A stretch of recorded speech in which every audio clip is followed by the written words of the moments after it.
The clock neared 2 a.m. in the towering skyscraper that pierced the Dubai skyline, the International Investment Consortium, a silent colossus bathed in moonlight.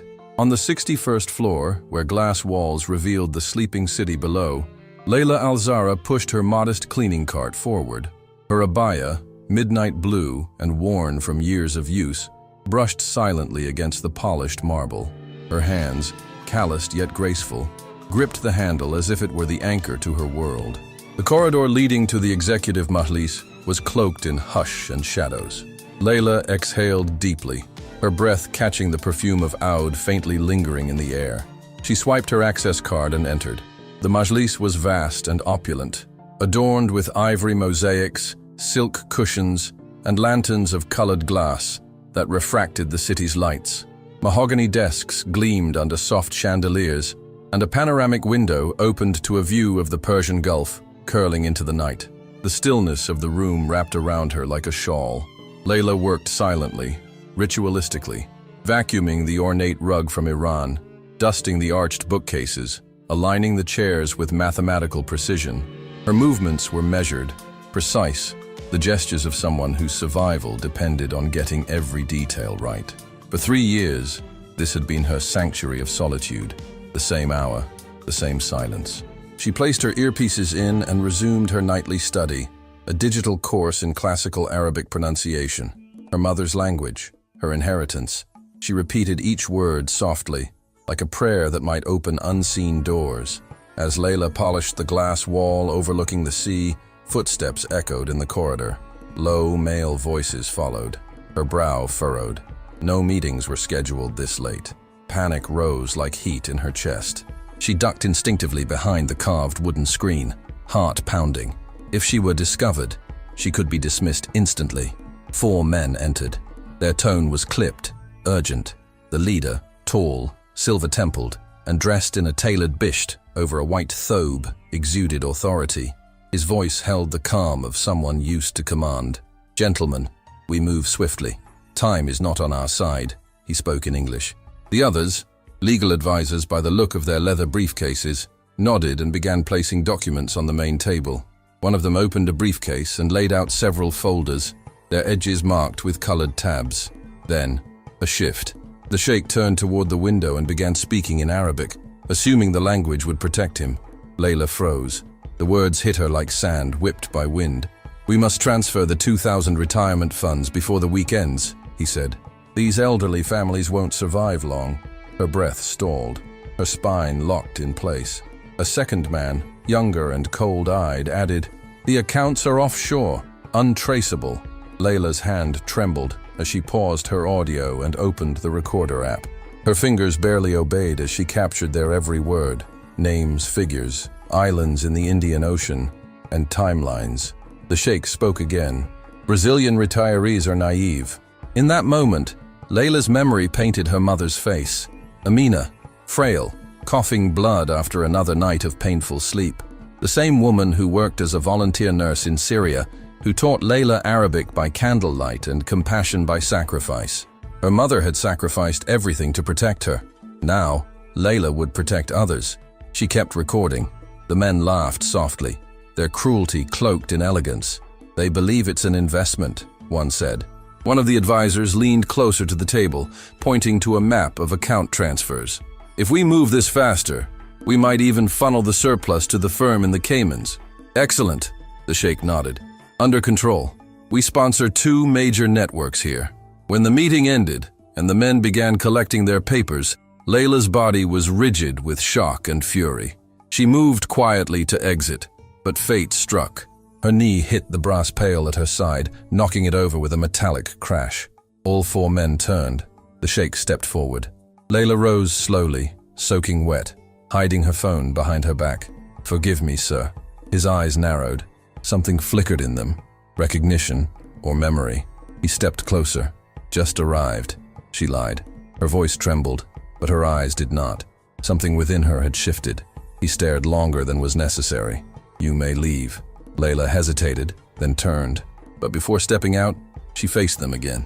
The room turned to stone. She continued, raising her phone. "You plan to rob thousands. You hide behind wealth and language. The advisors paled. The Sheikh blinked once. She took a step forward, eyes blazing. You think we are weak because we clean your floors, but it is the floor that holds the palace. She walked away, leaving silence and panic in her wake. But the war had just begun. Outside the tower, the city still slumbered beneath a velvet sky brushed with fading stars. Layla's pulse raced as the elevator descended floor after floor, the hum of the machinery muffled beneath the weight of what she had just witnessed. In her palm, her phone vibrated gently, still recording, still glowing, a fragile vessel carrying a storm. When the elevator opened at the underground service level, the cold air hit her like a wall. The concrete corridor smelled of metal, oil, and forgotten time.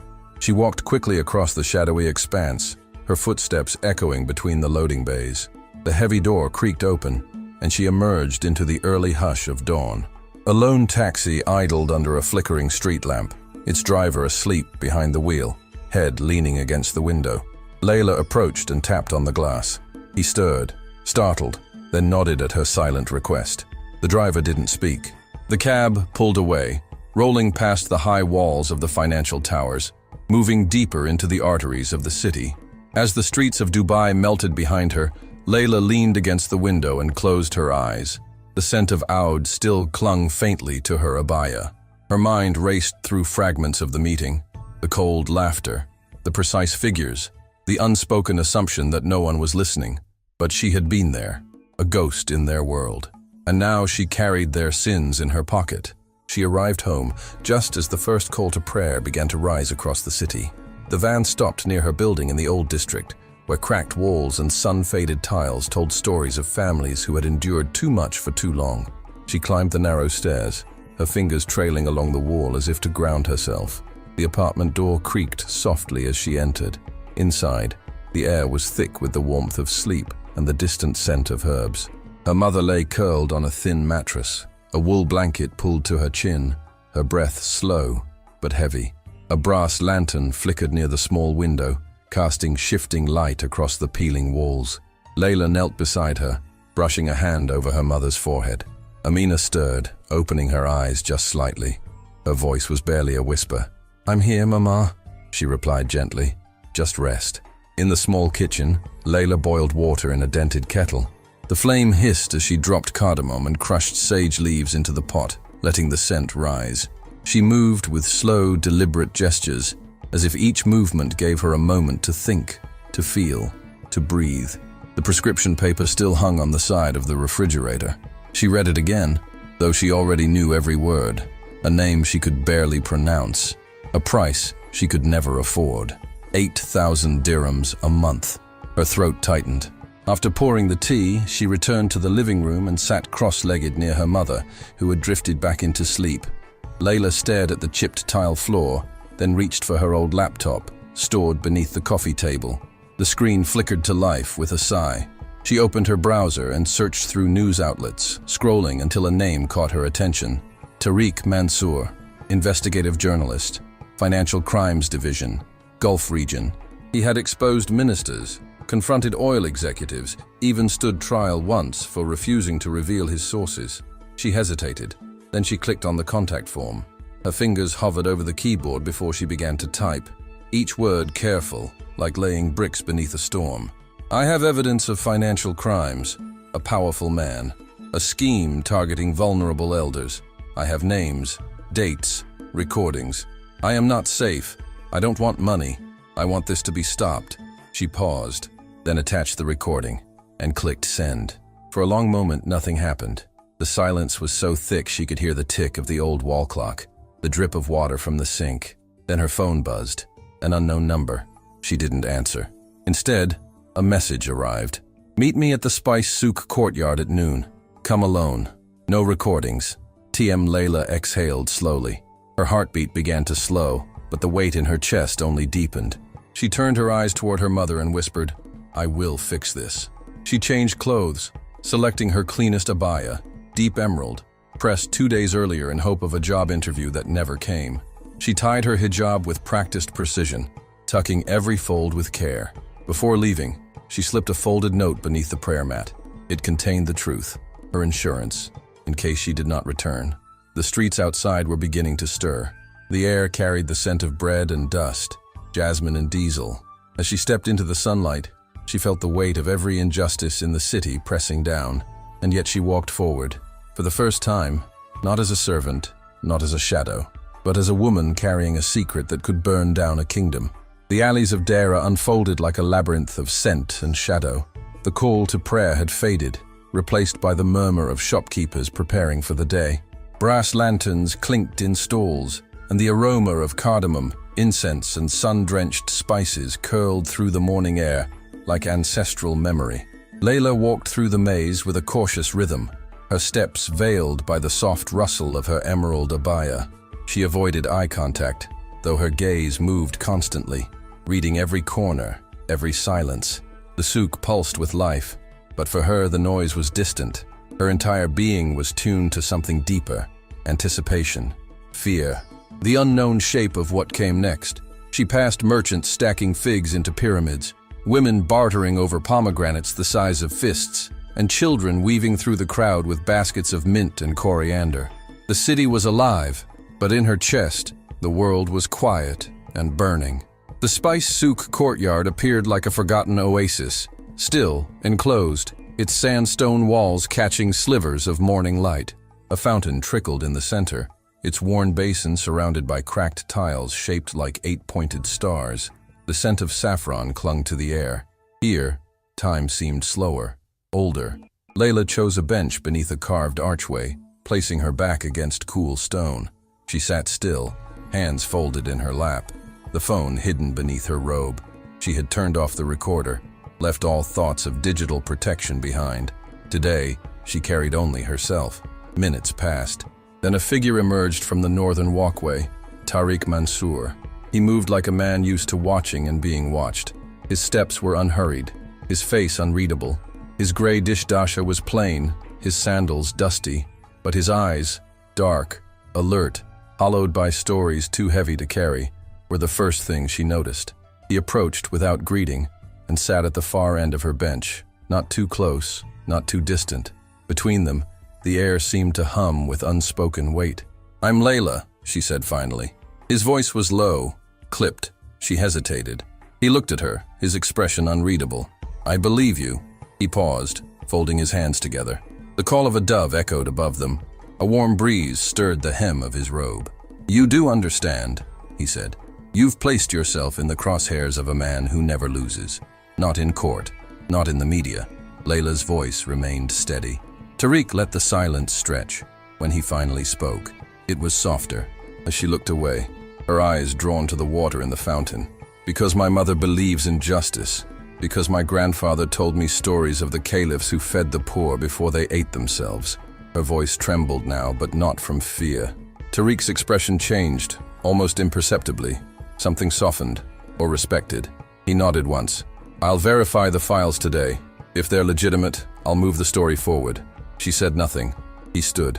"If I don't contact you by midnight, disappear. No hesitation. Burn your phone." He turned his head slightly. Without another word, he vanished into the alley.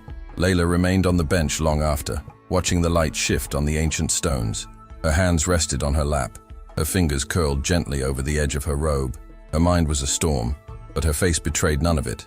She returned home by late afternoon, weaving through streets that now seemed louder, more dangerous.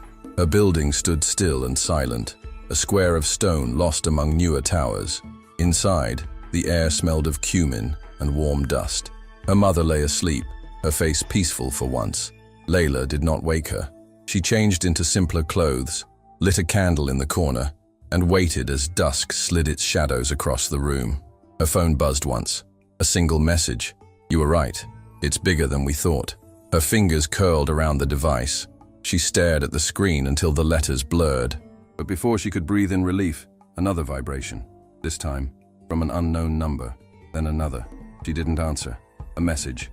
"You're being watched." She rose slowly and walked to the door, pressing her eye to the peephole. The hallway outside was empty.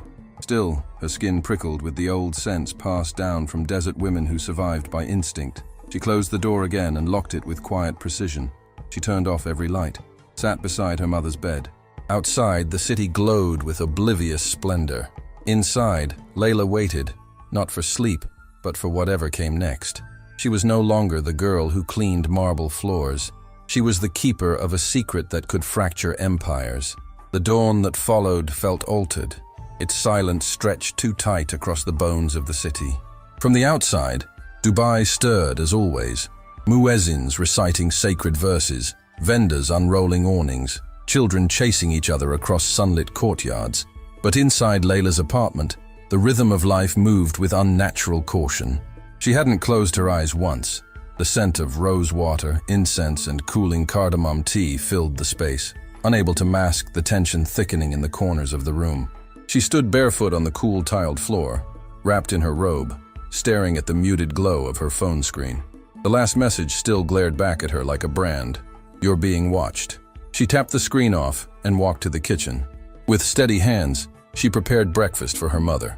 Each movement was deliberate, almost ceremonial, placing 2 slices of warm cubs onto the clay plate, ladling lentils from a simmering pot, cutting soft dates into halves. She carried the tray into the bedroom. Amina was already sitting up, propped against 2 pillows, her features pale but alert. Her frail hands reached for the tea, her fingers trembling with effort. "You didn't sleep," Amina said, her voice no more than a whisper. "No," Layla replied softly, sitting beside her. Amina studied her daughter, her gaze tracing the lines drawn by fatigue and fire. "You've chosen a path," she said. Layla looked at her mother, absorbing the gravity of her words. Those words settled deep in Layla's chest. They wrapped around her like the weight of a promise. After cleaning up, Layla returned to the living room and sat cross-legged on the prayer mat. She opened her grandfather's old box, a wooden chest inlaid with pearl and turquoise. Inside, she found the blade he once gave her, folded carefully in silk, along with his journal, a string of dates from Medina, and an old watch that no longer ticked, symbols of a man who lived in silence but taught in actions. She retrieved a USB drive from behind the bookshelf, one of several backups she had made. Another she buried beneath the floor tile behind the mattress. She would leave no path uncovered. Every move she made now was shadowed by calculation. She slipped out at midday, dressed plainly in sand-colored linen and a headscarf tied tightly around her face. She carried no phone. The SIM card had been removed and crushed that morning with the heel of her shoe. The city under the midday sun shimmered with heat and illusion. She walked through older streets, past weathered mosques, silent courtyards, and rows of tailors working beneath striped awnings. The scent of lemon soap, cumin, and fresh jasmine followed her steps.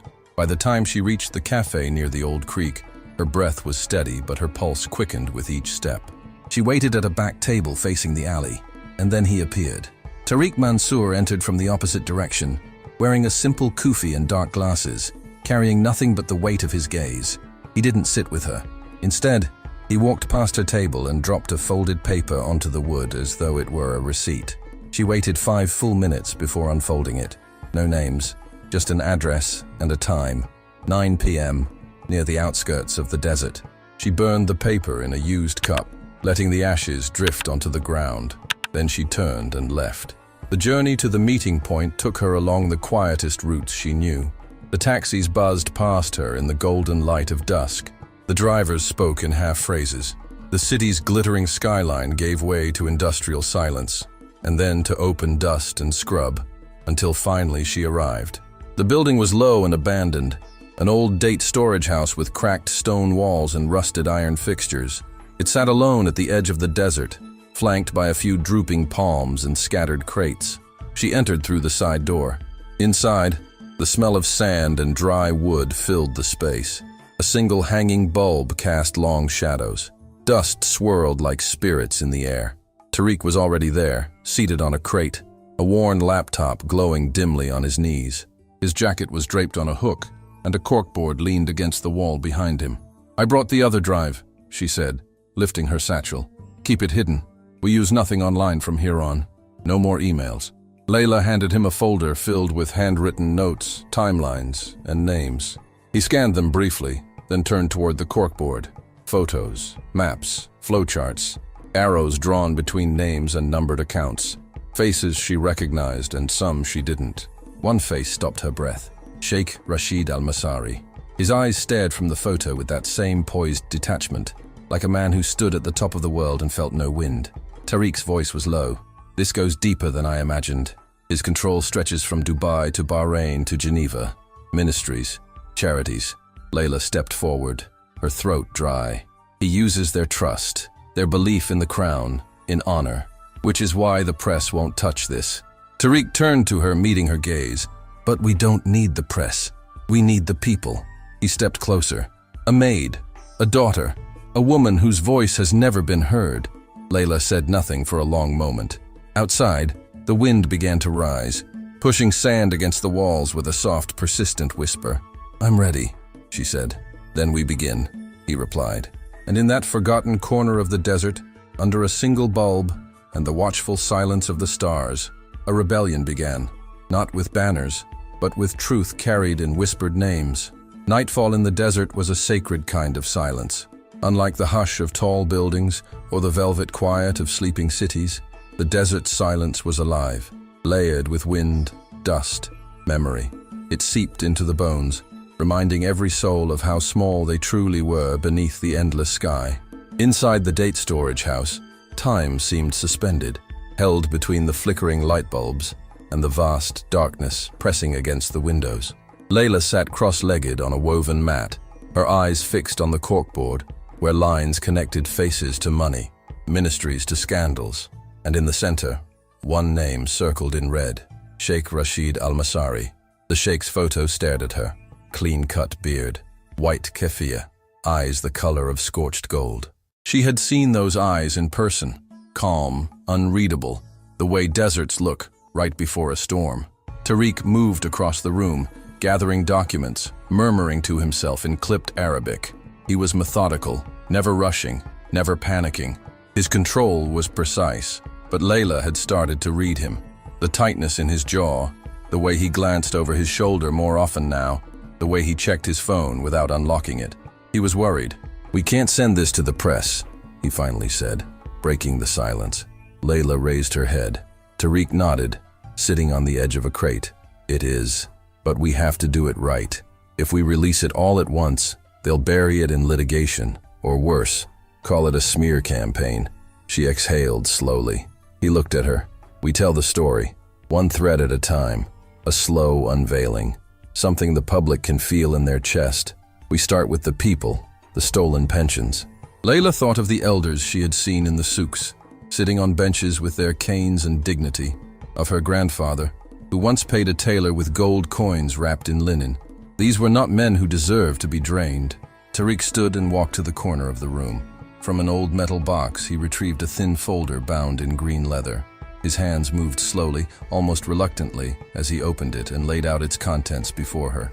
Photos, copies of documents, typed notes in both Arabic and English. Her name, Layla bint Amina. She stared at it, her pulse fluttering against her skin. Tariq's voice was gentler now. "Your mother's file." He spread the pages out across the floor like pieces of a forgotten puzzle. "Your mother worked for the Al-Masari family, not just as a nurse, but privately, under an alias, according to these records. You were born during that time. Your original papers were sealed. Your birth certificate changed." Layla touched one of the faded documents, a hospital seal, a name she didn't recognize. Tariq hesitated. Then, "To protect someone." She stood, the air around her suddenly too small. She moved to the open doorway and stared into the night.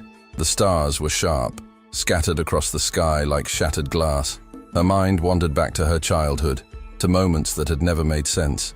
Her mother always pulling her away from school cameras, changing apartments suddenly, burning old letters. She thought it was fear. Maybe it had been guilt. "My father," she whispered. Tariq didn't respond. The silence answered for him. Layla closed her eyes. In that moment, she could feel the shift, like sand moving beneath her feet. Her identity, her lineage, even her name, was now a question. But with that question came clarity.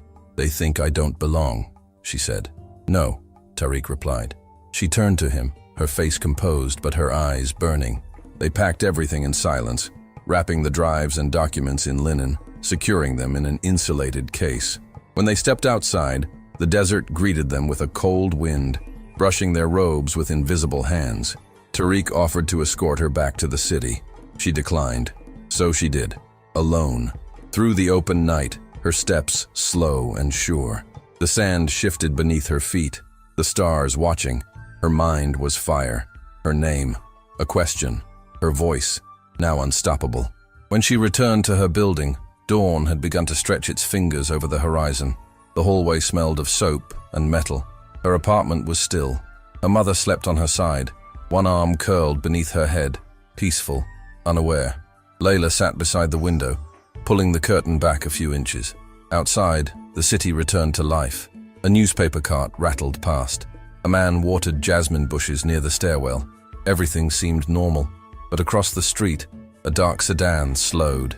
Its windows were tinted. It paused for 2 full seconds. Then it drove away. She didn't move. She didn't blink.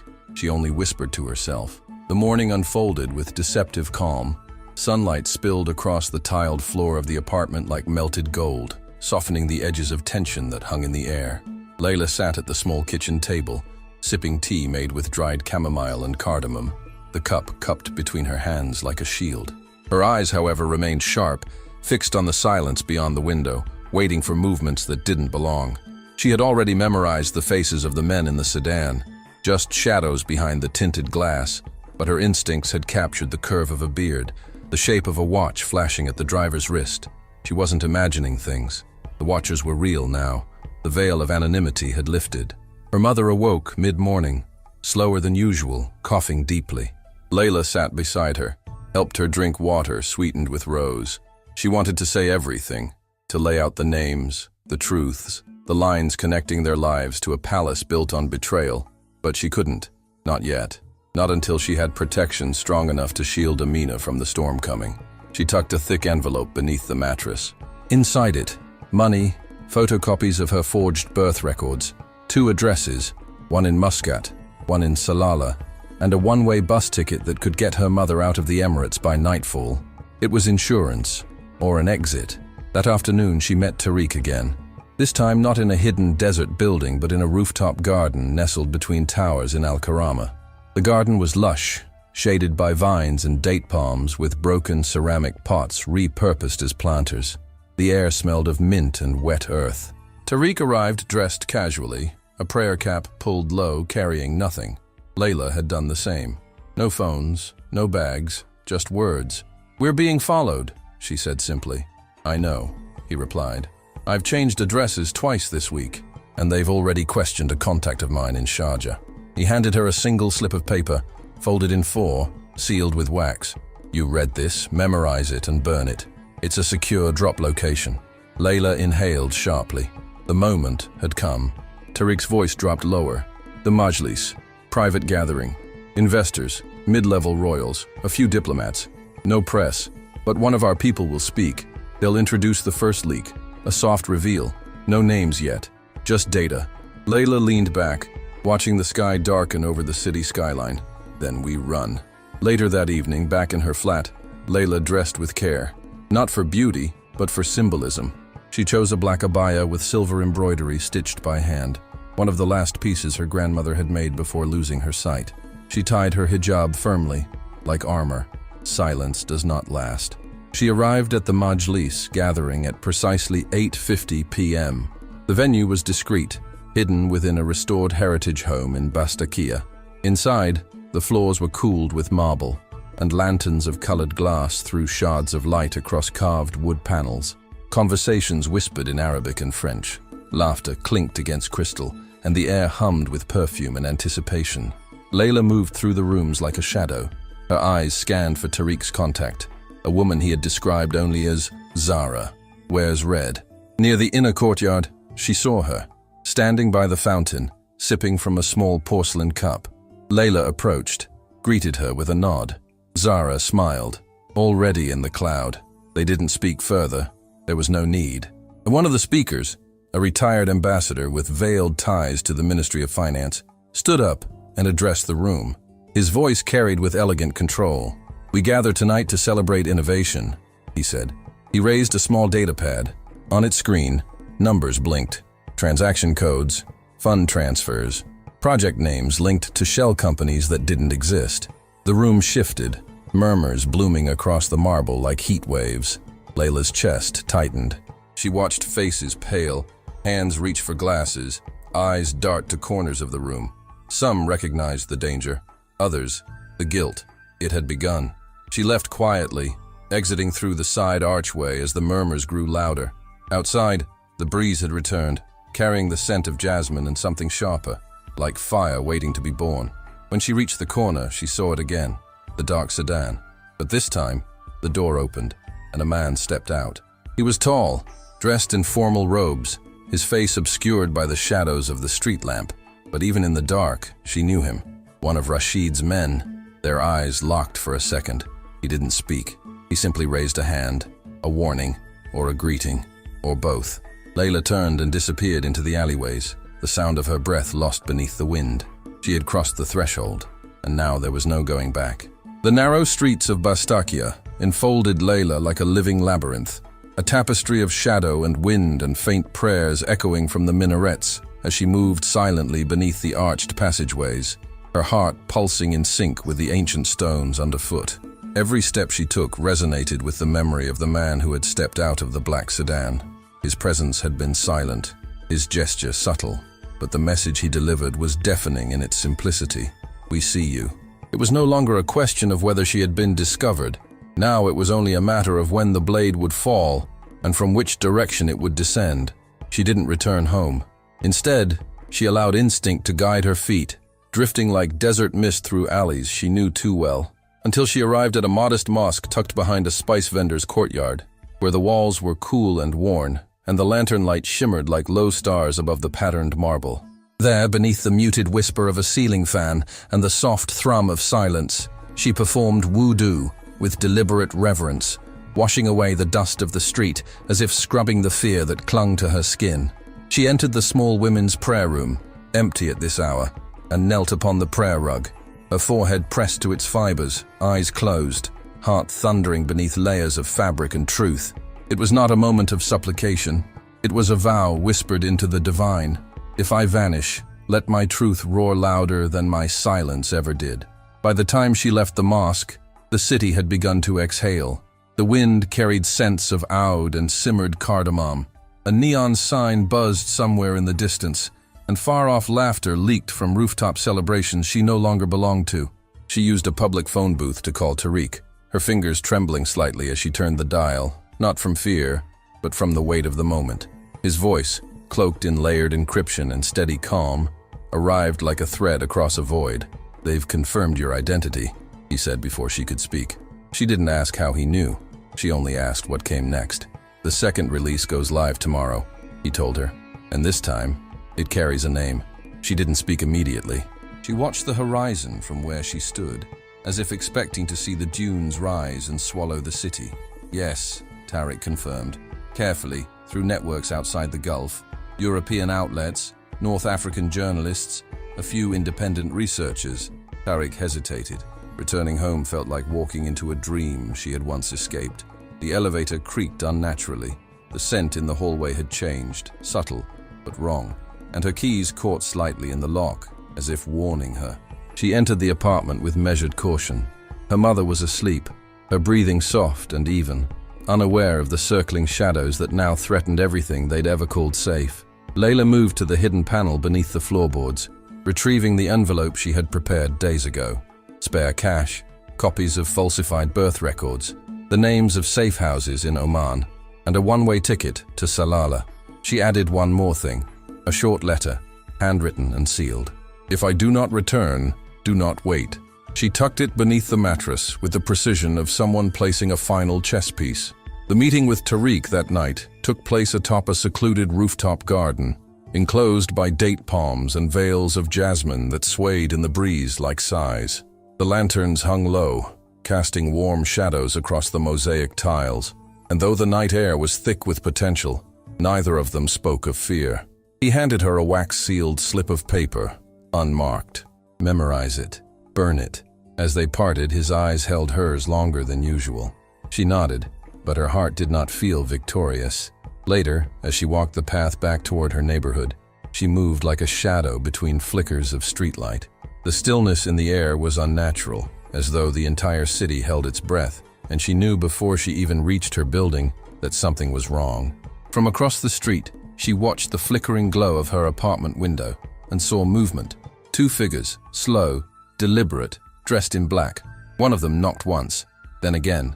When no one answered, they waited. The second man opened a case, unmistakably a device for forced entry. Layla's breath caught. They weren't there to talk. They were there to erase. She turned and vanished into the night, her body moving faster than her thoughts, guided only by instinct and dread. She returned to her apartment just long enough to wake her mother, whispering for silence. They left through the back stairs, barefoot, breathless. Every step on the cold stone felt like thunder. They didn't stop until the skyline was behind them, replaced by dunes and silence. A distant cousin welcomed them at the edge of the desert, in a quiet village where no one asked questions. Layla laid her mother down in a room that smelled of saffron and stone, then moved to the courtyard, where the wind moved gently through the palms. Her phone buzzed once, a message from Tariq. He knows. He's furious. Below it, a single image. Rashid, boarding a jet at a private terminal, either running or coming for her. Layla stared at the image for a long moment, the light from the screen casting faint gold against her features. She lowered the device slowly, turned her gaze toward the black horizon of sand and silence, and whispered, not to herself, but to history, "I am not the breath between stories." Dawn had not yet broken, but the sky over the desert shimmered with that peculiar stillness that came just before the sun exhaled. In the village where they had taken shelter, time moved differently. There were no sirens, no glass towers humming with surveillance, only the rustling of palm leaves, the occasional lowing of goats, and the distant call of a boy preparing the first pot of Arabic coffee in the Majlis of his grandfather's house. Layla sat on the edge of a narrow wooden cot, a thin wool shawl wrapped around her shoulders, her thoughts louder than the quiet that surrounded her. Her mother slept deeply in the next room, exhausted beyond fear, her body finally surrendering to rest after nights of trembling uncertainty. She hadn't spoken since their escape, and Layla hadn't tried to fill the silence. It was sacred now, a barrier between the safety they had temporarily found and the chaos they had left behind. But even in this stillness, Layla knew they had not yet outrun what followed them. The message from Tariq remained etched into her mind, the image of Rashid boarding a private jet playing on repeat behind her eyes. There were only two reasons a man like him fled his city: to protect a legacy or to destroy a threat personally. And she was no longer just a servant who had uncovered a crime. She was a symbol, the girl who had dared to speak.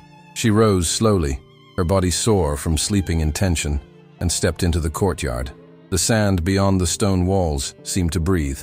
A new day was arriving, but it would not be like the others. Tariq had promised the second wave of files would be released at noon. This one would name Rashid directly, not only as the architect behind the siphoning of retirement funds, but also as the silent shareholder of 3 companies that had masked those transactions beneath the disguise of philanthropic initiatives.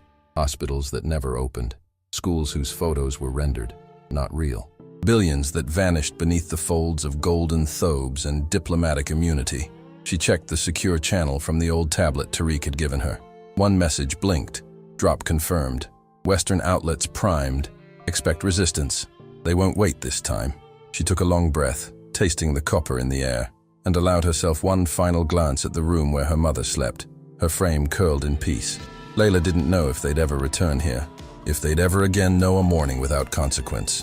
She dressed in a linen abaya the color of morning sand, simple but dignified, and pulled her scarf tight around her face. She didn't carry documents or a phone, only the metal ring around her finger engraved with the word saber, patience. Her destination was the old souk on the outskirts of the nearest provincial town, where she would meet with a contact embedded in a local news syndicate.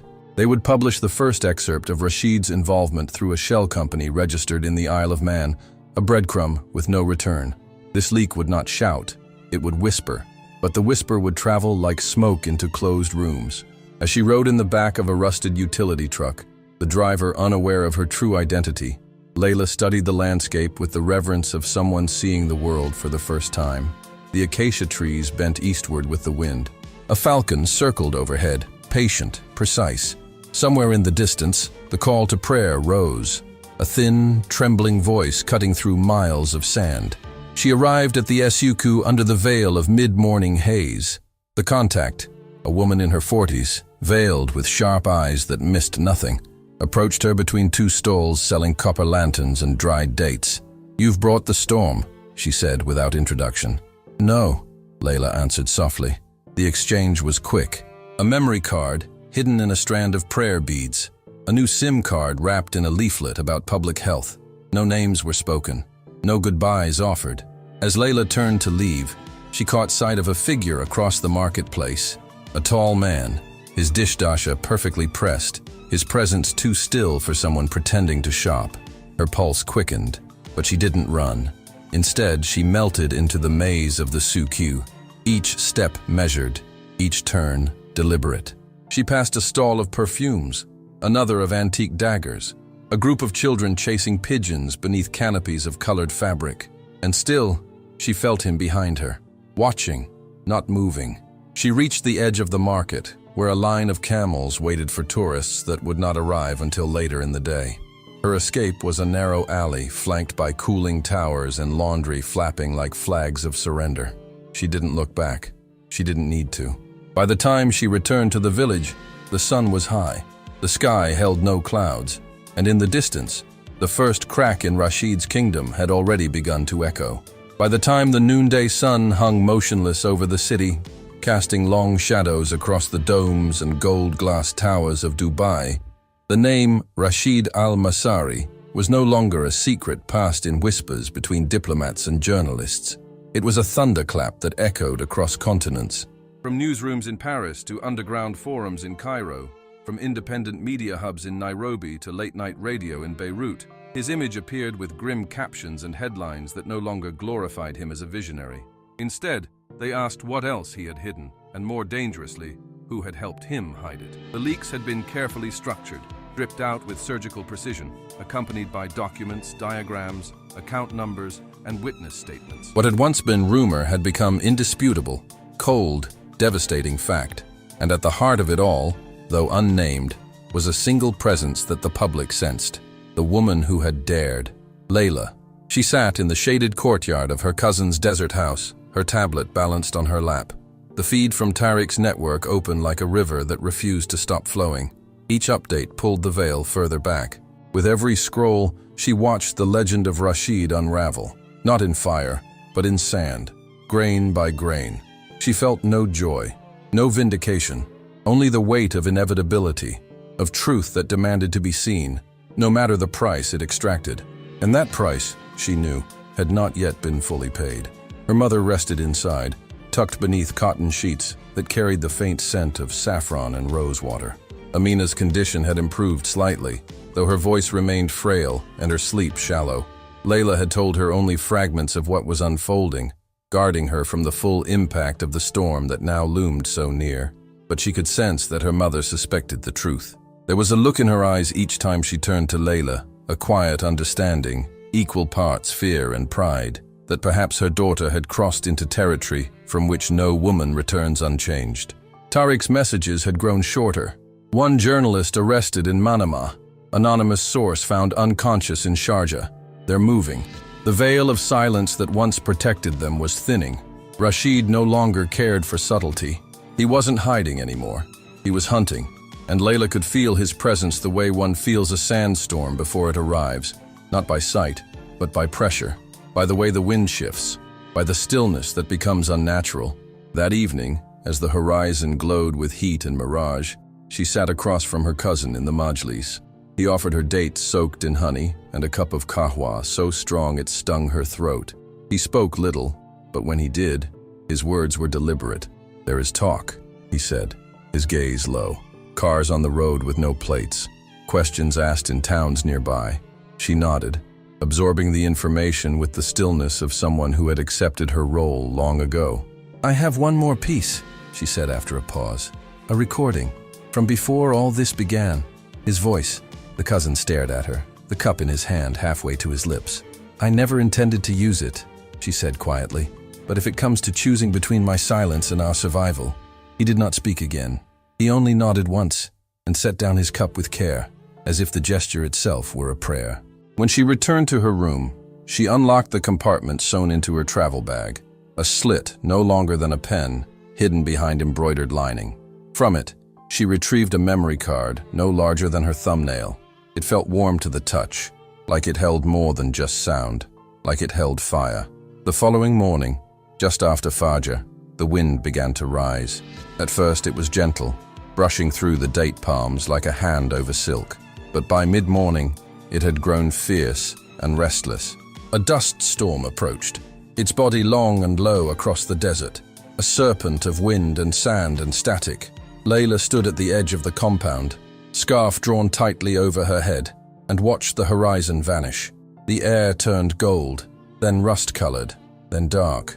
In that suspended silence, she felt it. A vehicle, its engine low, controlled. An SUV, black and windowless, pulled up to the base of the road that led to the village. Two men exited. They did not walk toward the house. They did not call out. They stood beneath the dying light of the sun, one holding a device that beeped softly, the other holding nothing at all. They were not messengers. They were not here to negotiate. They were simply here to see if the shadow they hunted still cast light. Layla turned from the window. Inside, her mother lay in half-sleep, murmuring soft verses in a voice laced with dreams. Layla pressed her lips to her mother's brow, then moved swiftly to her bag, slid the memory card into the inner pocket of her abaya, and whispered a dua into the folds of the fabric. She stepped outside. The wind caught her instantly, lifting the hem of her robe, swirling sand into her eyes. She did not blink. She did not look back. As she passed the two men, she felt their eyes follow her. One of them gave the slightest nod, not of recognition, but of calculation. She walked past them and disappeared into the storm, not running, but leading it.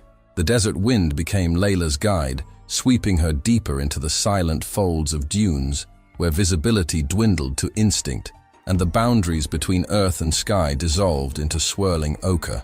Each step she took felt both deliberate and inevitable, as though the sand accepted her presence, not as an intruder, but as someone destined to walk its secret paths.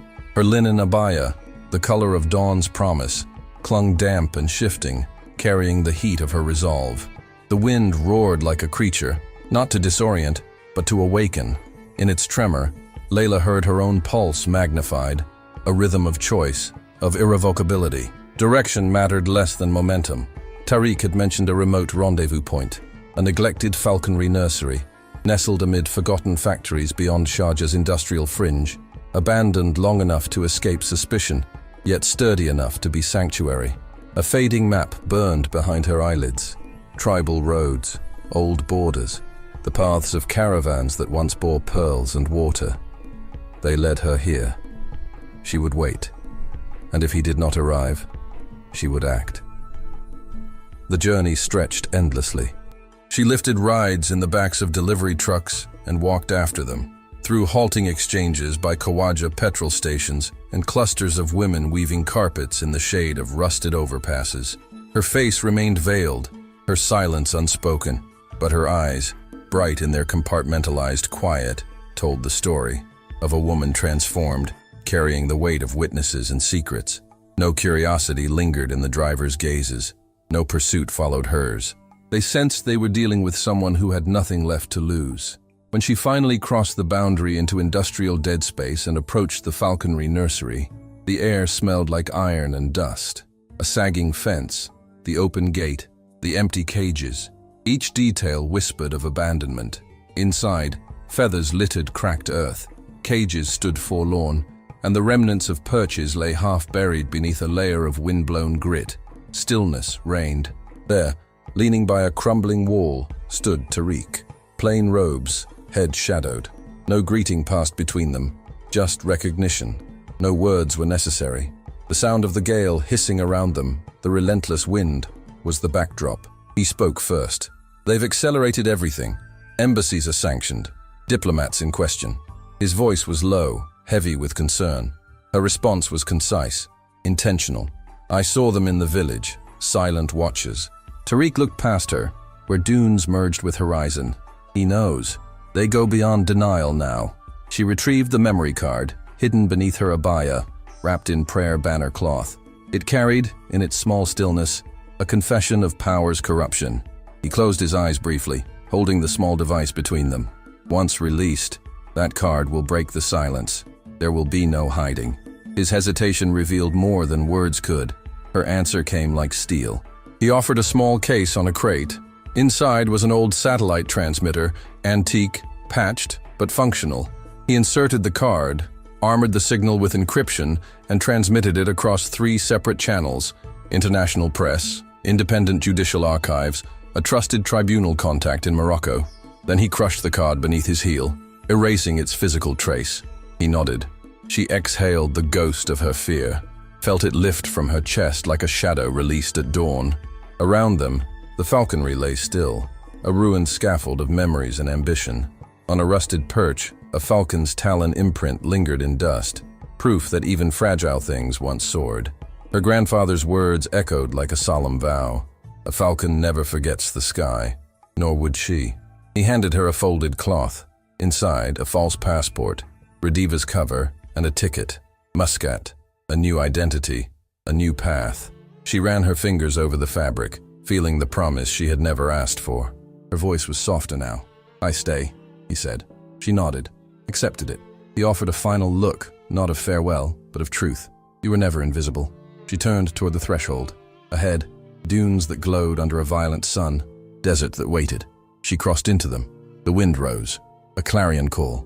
In that moment, she was not disappearing. She was becoming.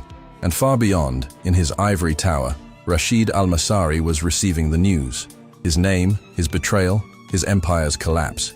The collapse did not arrive like a singular rupture, but like a carefully unraveling tapestry, one golden thread at a time coming loose, until the intricate patterns of power and illusion fell away to reveal nothing but dust beneath.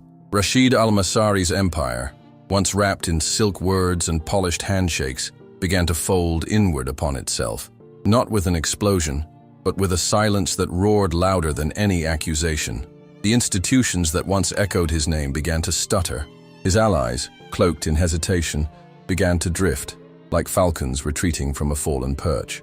Layla watched it unfold from within the belly of a bus that crossed the dusty threshold between the Emirates and Oman. Her new identity, stitched into forged papers and a worn passport, passed beneath the indifferent gaze of a border officer whose fingers barely lingered on the photo. He did not know her. None of them did.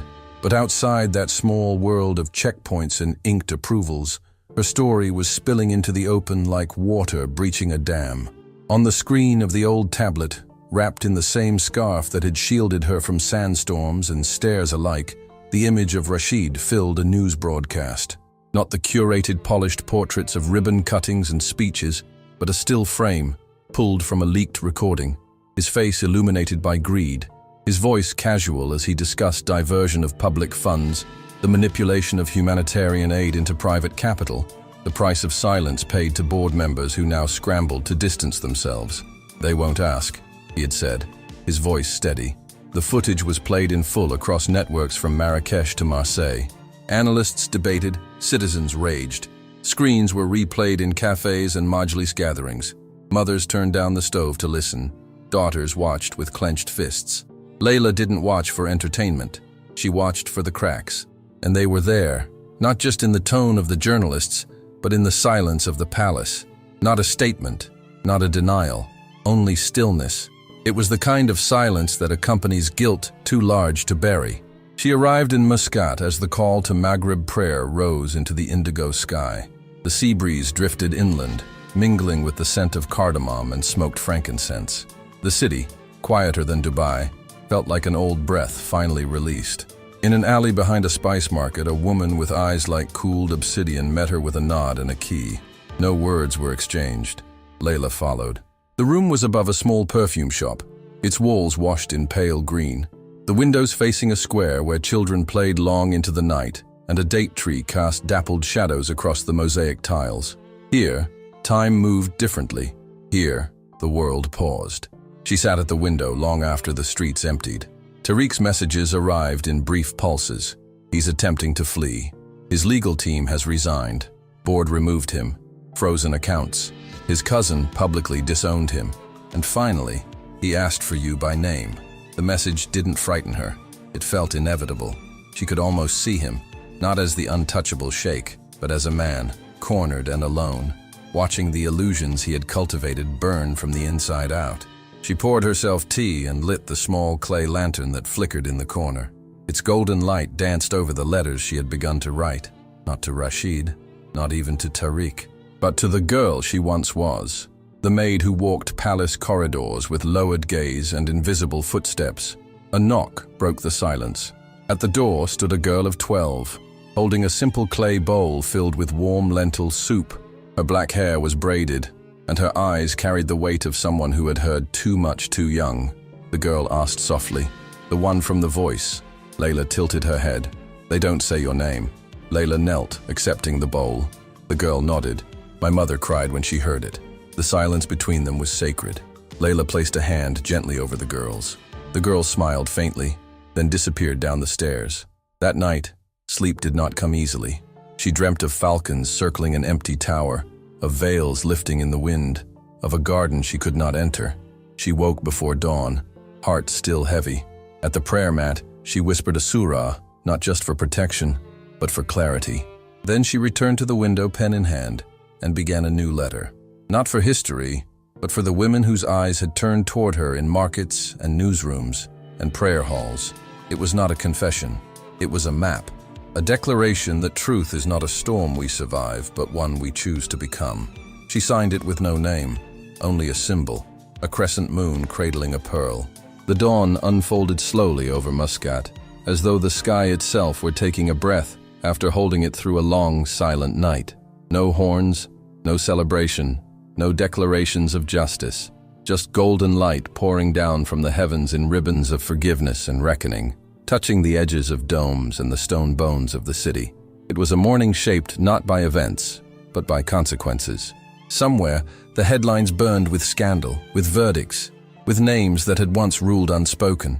But here, in the quiet upper room of a perfume shop, Layla moved as if she had stepped out of history and back into herself. Barefoot on the cool mosaic tiles, she wrapped her scarf around her shoulders, not to disappear, but to return to the world without needing to explain herself.